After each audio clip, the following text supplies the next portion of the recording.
Colorisation d'un lutin avec les feutres à alcool Pro Marker. Pour commencer, on va déjà sélectionner les couleurs dont on va avoir besoin puisqu'on va travailler du plus clair vers le plus foncé. Ici, la couleur amande va être appliquée. Nous partons d'un coin de l'image et nous descendons progressivement pour éviter les traces.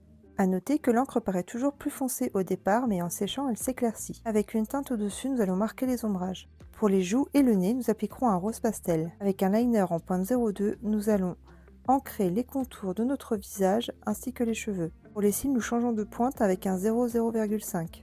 La bouche va être une application de plusieurs tonalités du plus clair vers le plus foncé pour faire un dégradé. Les rayons de blanc sont faits au Jelly Roll, qui fonctionne très bien sur le feutre à alcool. Gris clair peut être utilisé pour certaines ombres du visage. Pour les sourcils, nous utiliserons du bleu qui iront avec ses cheveux. Les cheveux seront donc en dégradé de bleu.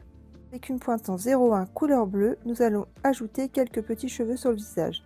Pour le bonnet, nous allons utiliser un camailleux de vert. Nous allons commencer par le plus clair et on va monter progressivement dans les tonalités de vert pour marquer les ombres et les lumières et lui donner du volume. Avec une pointe broche en liner noir, nous allons marquer les plis du bonnet. Pour le dessous du champignon, nous allons utiliser plusieurs gris. Nous commençons toujours par le plus clair et puis on va monter progressivement dans les valeurs de gris.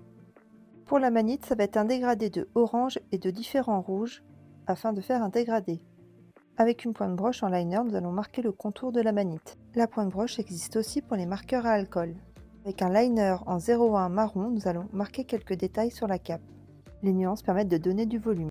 Avec un camailleux de vert, nous allons travailler les feuilles de lierre sur le vêtement. Pour la tunique, nous allons utiliser du vert mais aussi du bleu pour contraster.